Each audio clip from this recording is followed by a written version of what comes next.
Welcome kitchen with मीनो में आपको खुशामदीद कहते हैं। आज मैं आपके साथ हेल्दी जो है मिल्क शेक की रेसिपी शेयर करूंगी, खजूर, केले और बादाम का। तो ये देखें, मैंने 5 बादाम लिए थे और 5 खजूरें ली थी। मैंने रात को भिगो दी थी और सुबह में अभी मैंने इन बादामों का छिलका उतार लिया है। 2 दत केले लिए, हाफ के जी में मिल्क ले रही हूँ। तो ये जो है मिल्क शेक, जिन बंदों को पट्टू की कमज़ोरी होती है उनके लिए बहुत हेल्दी है। अगर आप डेली 1 गिलास लेना शुरू कर दें तो आप पट्टू की कमज़ोरी बिल्कुल ठीक हो जाएगी।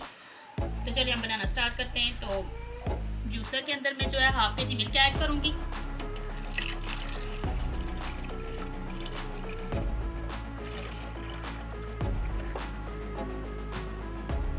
केले ऐड करूँगी,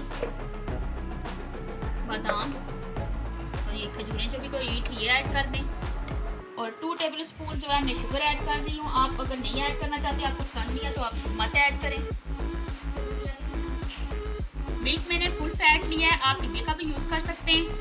तो चलें ये बनाना स्टार्ट करते हैं।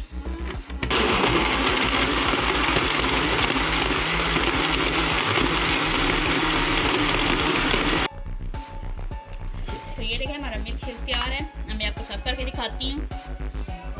तो ये देखें, इसकी थिकनेस चेक करें कि बहुत हेल्दी होता है। आप इसे ज़रूर घर में ट्राई करें। अब मैं इसे गार्निश करूँगी बादाम से, कटे हुए बादाम से गार्निश करूँगी इसे। तो माशाल्लाह देखिए ये कितना खूबसूरत लग रहा है। जितना ये दिखने में खूबसूरत है उतना ये हेल्दी भी होता है। तो आप इस रेसिपी को ट्राई करें और कमेंट्स बॉक्स में हमारे साथ अपनी राय शेयर करें। मेरे चैनल को सब्सक्राइब करें, मेरी वीडियो को लाइक करें, बेल आइकन को प्रेस करें ताकि मेरी हर न्यू आने वाली वीडियो सबसे पहले आप तक पहुँचे। अल्लाह हाफिज़।